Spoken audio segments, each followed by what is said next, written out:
Hello, hi guys. Today is the week 3 for research methodology. Right, this week we're gonna look into the elements of research. Right, in elements of research, basically we are going to look into concepts and constructs. What is independent and dependent variables? Right, is there any difference between qualitative and quantitative research? Right, of course there are, but how do you implement or how do you adopt those differences? Right, segmentation, nature of measurement, and levels of measurement. Right, in concepts and construct, right, this is a stage prior to your hypothesis, right, or prior and post research problem, research question, and objective. Right, we'll see what it is. Right, so when you have a clear research problem, right, when you have identified the problems that you're going to investigate, that you're going to determine the relationship, for instance, and so on. Right, and then the next step would be is for you to determine the relevant variables to the situations. What are the variables that are going to test? Right, experiment with it. Right, it gives you result, new result. Right, you want to test the existing conditions and so on. Right, so the researcher determines specific variables pertinent to each defined problem or question that needs to be answered. Right, okay, for instance, we take you as a researcher wants to identify or establish a relationship between saying that there's a link between high alcohol usage to domestic violence, for instance. Right, consumption of alcohol leads to domestic violence, for instance. Right, and then you identify the variables. Right, what is look into what is concept. Let's say when we say that high consumption of alcohol, right, it's a concept. Right, it's very abstract. What is high? Right, how do you want to define the high? Right, or low consumption? Right, is it saying that each day a person who drinks about 10 liters of alcohol considered to be high consumption, or there are other methods that, or there are other measurement that you want to establish to find out.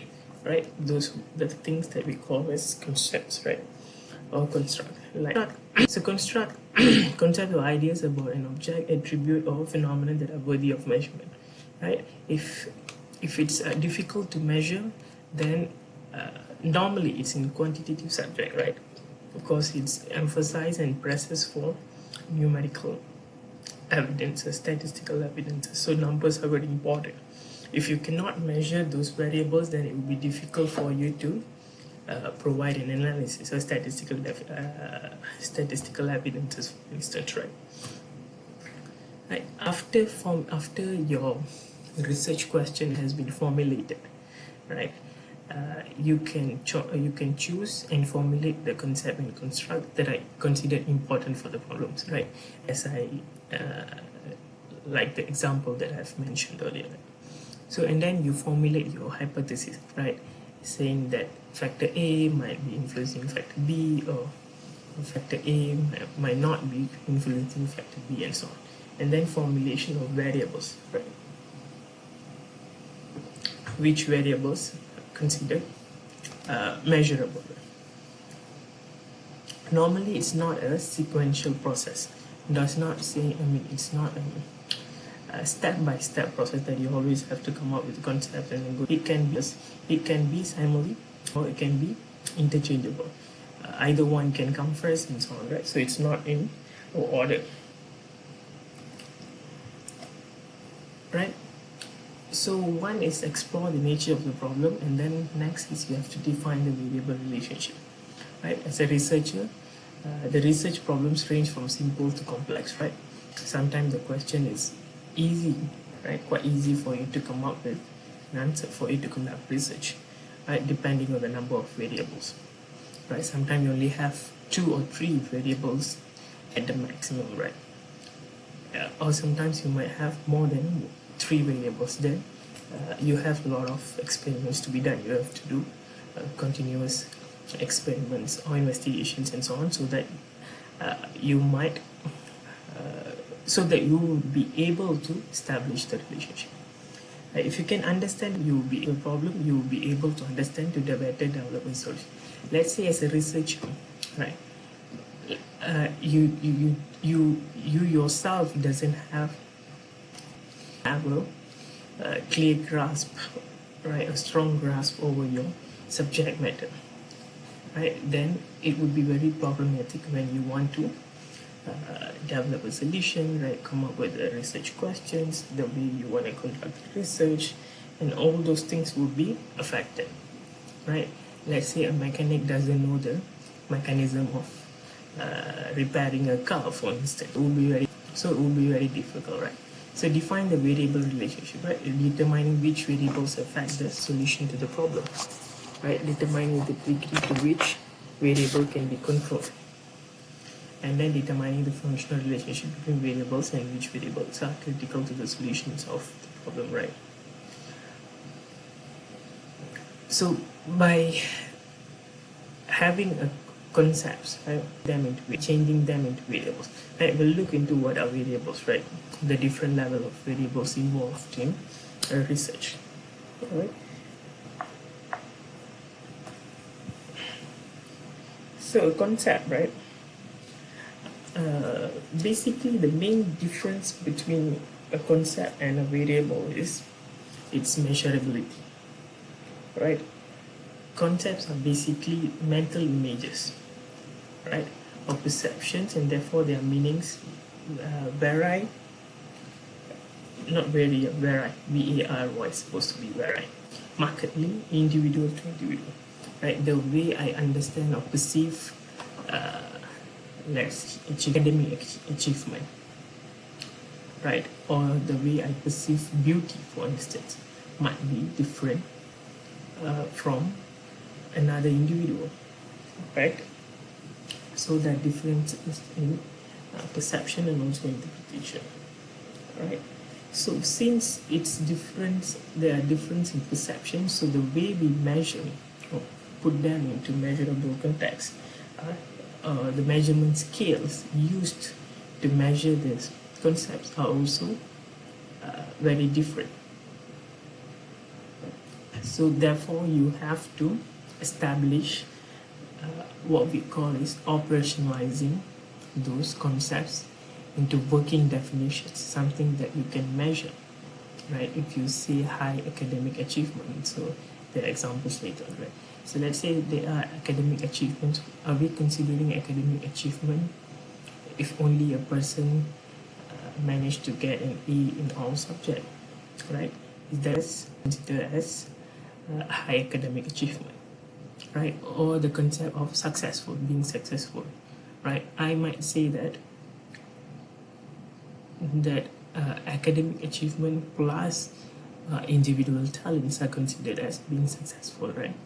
Or having a job that you're passionate about is something that is considered successful, right? Different people might have different definitions, perceptions on what is being successful, right? Maybe being rich is considered as being successful, right? So those are different, right? Very subjective.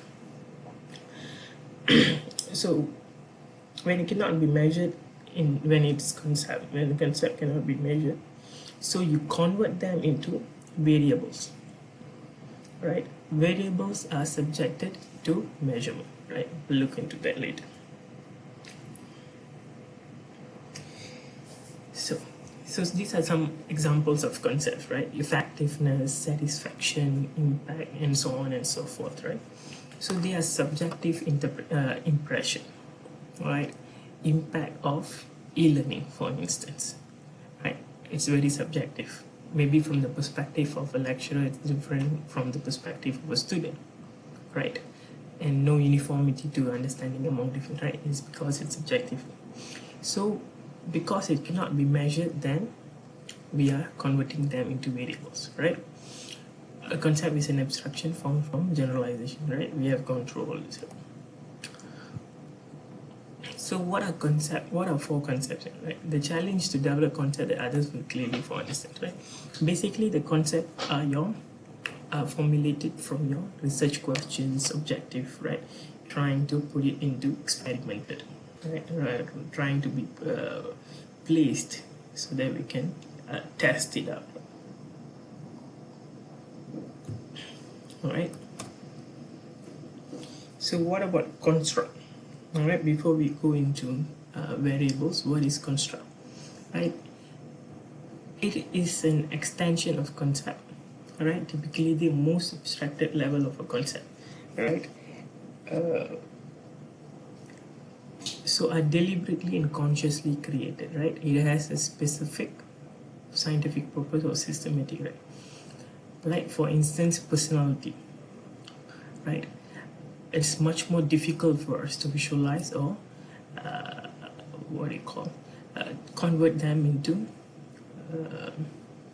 variables, right? So it's much more difficult for us to convert them into variables, right? So we'll most of the time when it comes with construct, then we'll try to convert them into construct first, right? From construct to concepts, right? And then make sure that they are converted into variables, right? So there are conceptual and operational definition for construct, right? In conceptual definition, construct is basically providing meaning in abstract or theoretical terms, right? What does it mean, right? Basically, what does it mean for in abstract or theoretical terms, right? But we must make our abstract concept concrete so we can study them. Right, operational definition defines a construct by specifying the procedure used to measure a construct. Right, how you want to measure it. First, you explain what does it mean. Right, what does the construct mean? Like, what does personality means over here? And then second, how you want to measure it. That's what we call as operational definition. Once you manage to provide a clear definition, then you designate a particular measurement instrument. Right, maybe personality, you were saying that kind-hearted, then do they have to donate a certain amount from their salary to ensure that they can be regarded, they can be considered as kind-hearted, therefore it's a characteristic or attribute in their personality. So your research objective, right, have to be precise, detailed, clear, and operational, right? Right, we have seen this before as well, right, in the previous chapter. How do you formulate your research objective and so on, right? So when you write your research objective, most of the times you can use these keywords, right, to determine, to find out a certain measure, explore, so on, right? So types of study, right, besides these three, there are other two as well, right? Descriptive, correlational, they are longitudinal, right? Critical, right? You can Google them as well, right?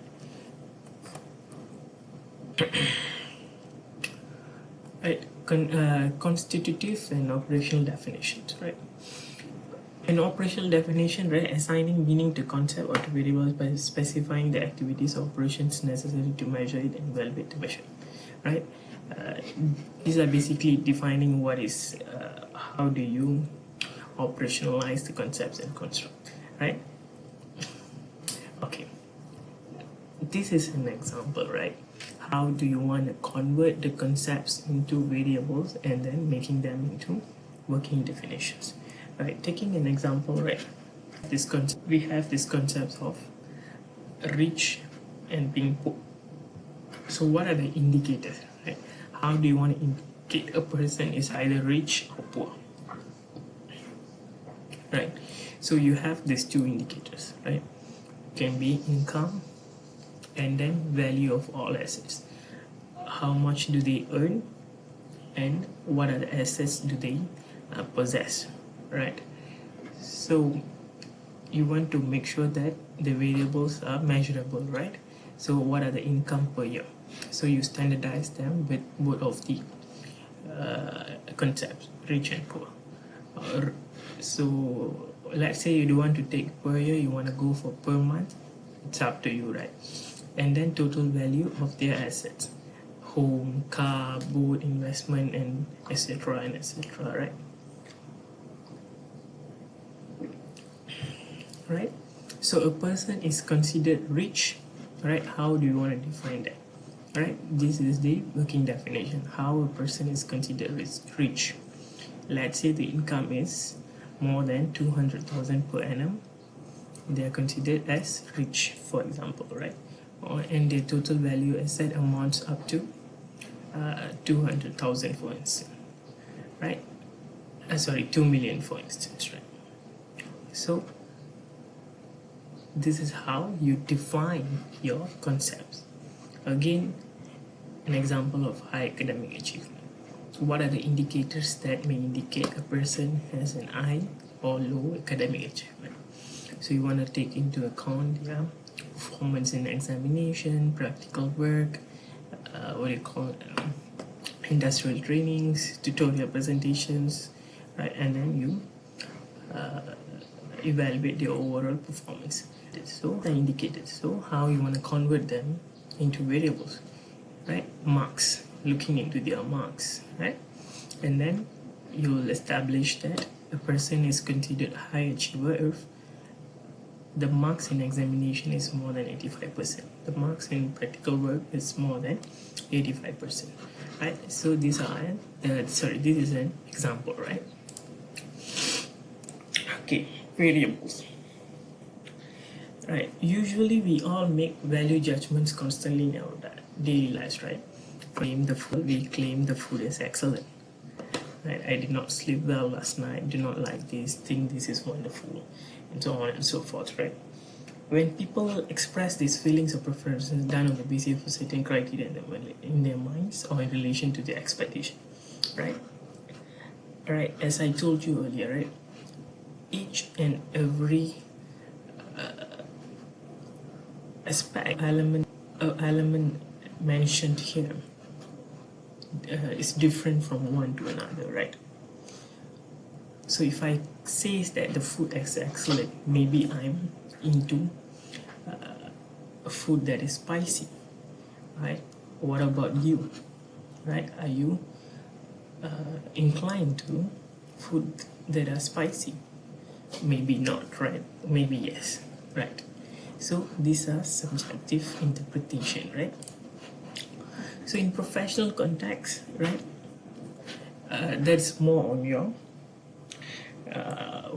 your thinking, right? This is in professional context, right? So sometimes we claim that the program is effective or not effective.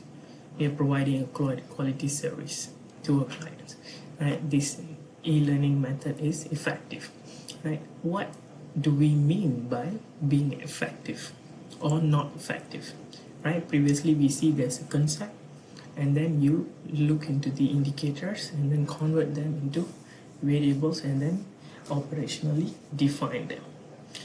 All right, they are judgments that require sound basis on which to provide. Sorry. Right, and then warrants the use of measuring mechanism, right? Since you want to measure how effective it is, right? How quality it is, right?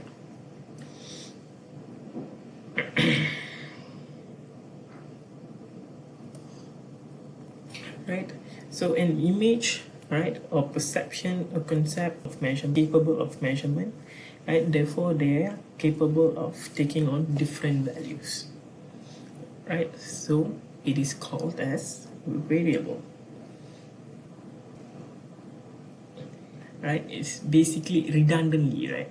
Redundantly it is considered, right, something that varies, right? A variable is a symbol to which numerals or values are attached, right? So this is what you have to remember. The key is that you want to change the concepts into variables so that you can measure them, right? So that the others could understand what do you mean by these concepts, right? So there are three main differences, right? Or types of variables, right? Causal, relationship, the study design, and the unit of measurement, right? Basically, what we call in variables, right? Causal relationship. What does cause the causal relationship, right? First, independent variable. What is independent variable? Independent variable is the variables, right? It's the concept that cause changes, that would expected to bring changes in your variables, right? When you put these variables in the phenomenon or situation, it brings changes, right? For instance, if you, let's say we are speaking about what you call, we are speaking about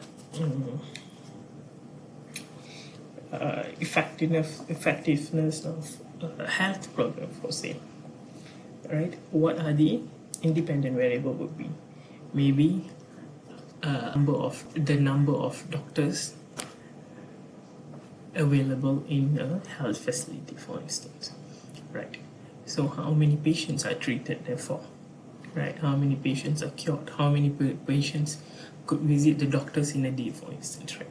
So dependent variable, the outcome or changes brought about by introduction of independent. So when you introduce this independent variable, then you might have different outcome, right? Let's see from taking an example from the healthcare itself, right? So let's say there are about few specialists, and then you introduce about another 100 specialists common hospitals.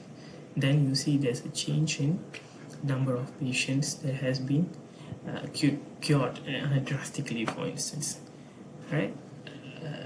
That's what we call as dependent, something that depends on the independent. The outcome is dependent, very much dependent. Normally we don't change the dependent variable because it would be the subject matter, so we'll test it by changing the independent variable. We'll have few different independent variable to test what are the outcomes, right? Extraneous variables, several other factors operating in a real life situation that may affect or affect changes in the dependent variable, right? We'll look into the examples later, right? Connecting or linking variable necessary in certain situation to complete the relationship between cause and effect variables, right? This is an example, right? So smoking, right? Independent variable. Cause, cancer, effect, dependent variable. So these are the extraneous variables. So it is assumed that smoking may cause cancer, but what are the extraneous variables that might be affecting or contributing to cancer as well? Maybe age of the person, right? Or how long does the person smokes in a day, for instance. So these are extra beyond our control, right? We cannot control the age of the person, right? So a study that finds association or causation may be control or contract experiment, quasi-experiment, or non-experimental study, right? In control experiment, independent variable may be introduced or manipulated either by the researcher, right? In control experiments, right? What if it's an experiment that cannot be controlled by the researcher? Then you can't really have a concrete research, right? So active variables, right, can be more manipulated, changed, or controlled, right? You can introduce, you can take out certain variables and so on, right? But attribute variables, it cannot be manipulated, controlled, or measured. Like for instance, age, gender, education, income, right? But here you can manipulate. Let's say trying out different teaching models, right? Now we have shifted from face-to-face teaching to online teaching, right? So you can change, you can manipulate, you can control them, right? Experimental intervention and so on and so forth, right? We have here. So variables unit of measurement, right? Unit is categorical, nominal, an ordinal scale, or continuous in nature, which is either interval and ratio scales, right? We'll look into the scales in a while.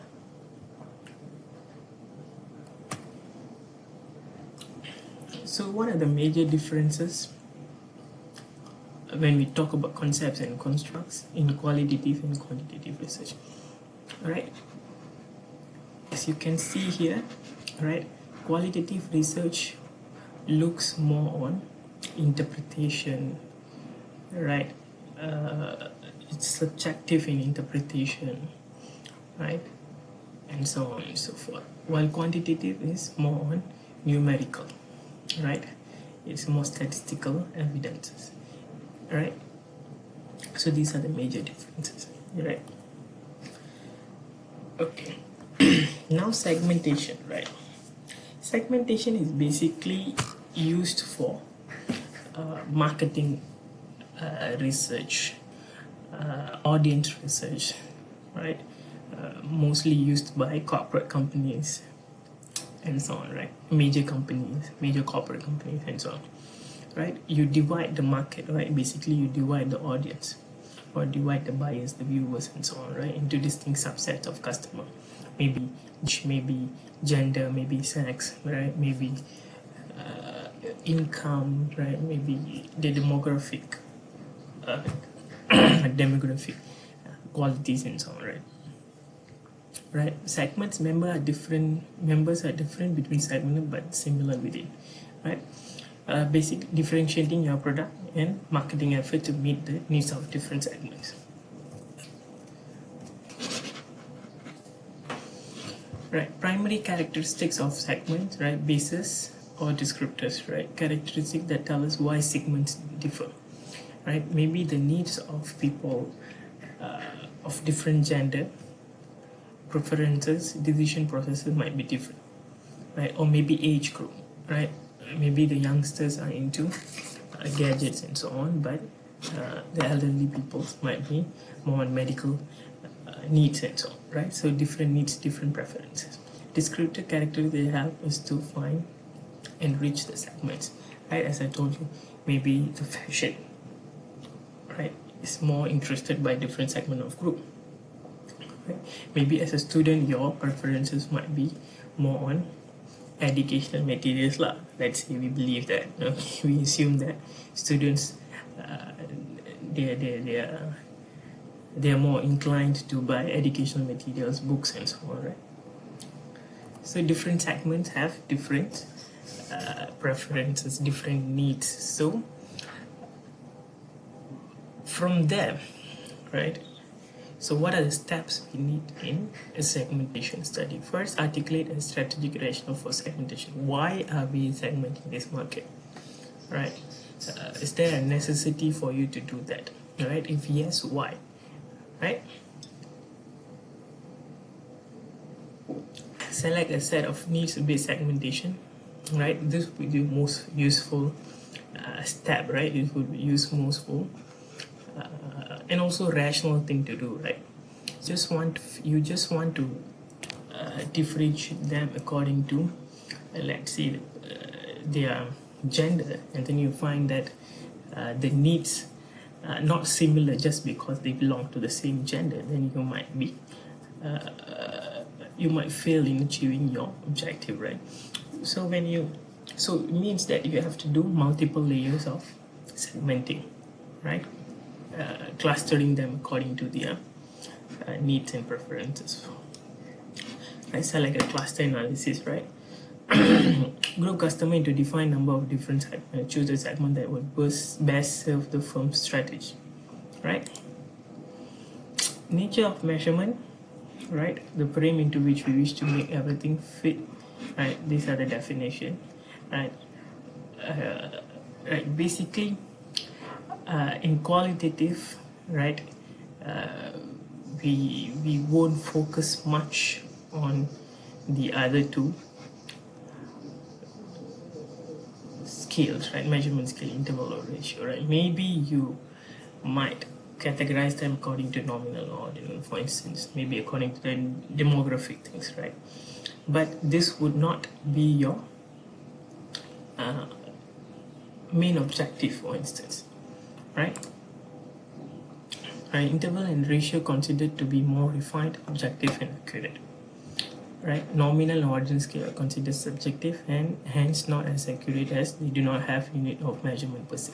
Like for example, you cannot, in nominal and ordinal, normally we have gender, age, so on, right? You cannot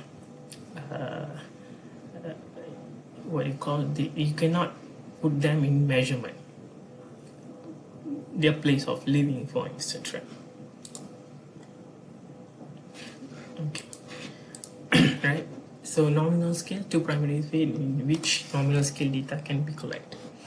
Right, one, it can be open-ended question, right, and then you code them to a respective number.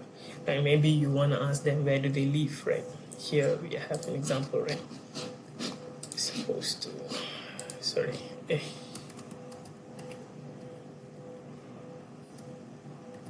here, sorry. Right, nominal scale, right, consider either, it also regarded as classificatory or categorical variable scale, right,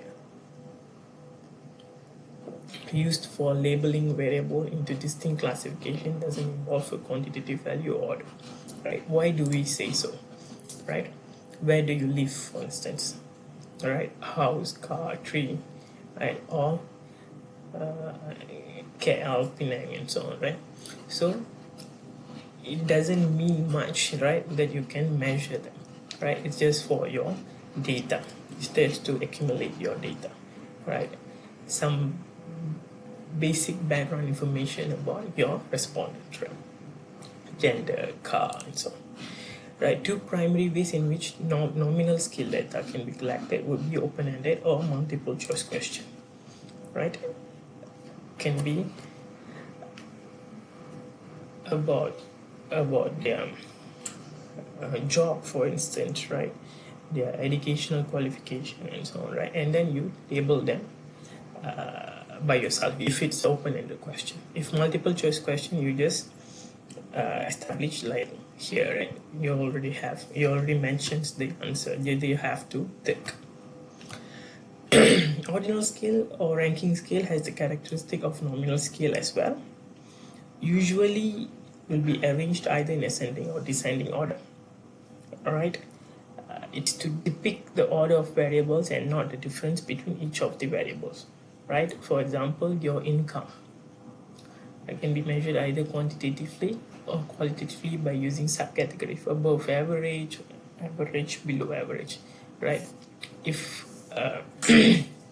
right, example here, it's quantitative, right, between 5 to 10,000, right? And then qualitatively you just put the average, right? 10,000 to 25,000 above average, 5,000 below average, right? That's how you you develop your ordinal scale questions under ordinal scale, right? Right, how satisfied are you with Starbucks, for instance, right? On the left, very unsatisfied, neutral, and all those things are qualitative. Right, here you have the numerical, quantitative, right?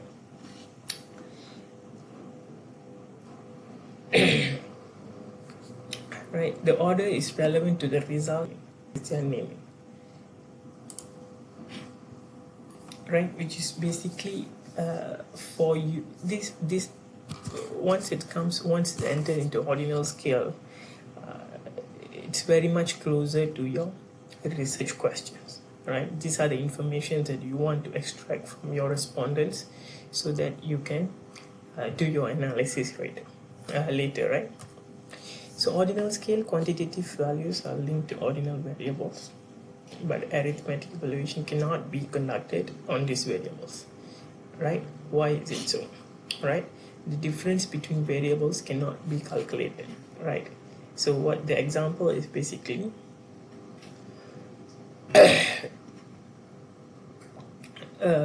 you wanna explore, or you wanna understand the shopping experience of a customer shop of a customer, right here the number is not assigned for quantitative measurement, but it's purely for tagging purposes, right? You just want to place them in different clusters, for instance, or different group them for a purpose, right? So it's not for you to measure, right? Interval scale defined as numerical scale where the order of the variable is known as well as the difference between these variables. Right? Interval indicates there's a difference between two entities, between A and B, right? Which is what interval scales helps in achieving, right? It allows for statistical analysis, right? For instance, 80 degrees to 50 degrees, there's a difference, right? There's a decline, for instance. The difference is about 30 degrees, right? So we can, maybe you want to introduce that increasing the temperature had decreased the degrees, for instance,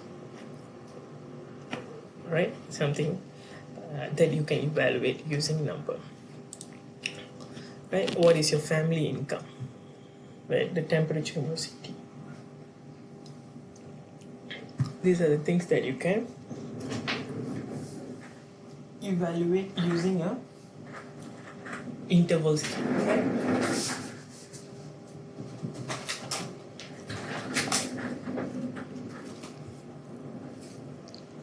Sorry. Right, these scales are normally used in your quantitative. Qualitative doesn't press too much importance for scales or collecting data using scales. Normally we use scales in questionnaires or survey forms and so on, right? So ratio scale, and then we have all the properties of nominal, ordinal, and interval, right? Whatever properties that we have seen before is also applicable to ratio scale. It is available in ratio scale, right? It can be used for mathematical operations, right? For instance, weight and height. Right, research in the market research, ratio scale is used to calculate market share, annual sales price of a producer. You want to predict certain prices, like prices of the fuel, for instance, petrol, right? Whether you can use that for you to predict a trend in markets, for instance, where is the best place for things, certain things, and so on and so forth, right? Right. In here, you normally wants to calculate, also identify the mean, median, mode, right? All right. When we are using statistical analysis, for instance, like SPSS, right? Certain softwares, right? We identify these mean things, right? It's basically for you to it will help you to do your analysis, right? Finding the basic information, where is the average, where is people inclined to, right? Where are their preferences lies, right? And so on and so forth, right? What is your daughter's current height, for instance, less than 5'8", blah blah blah blah, right? What is your weight in kilograms, right? You want to establish some calculations, right? So these are the basic elements, right? It's basic, but it's also very crucial for you to, especially if you're undertaking a quantitative research, right? Right. So besides the lecture notes, I also want you to go through your, if you have books on research methods, go through them. If not, look for online sources, right? Then we'll start to discuss about the research methodology, right? Thank you.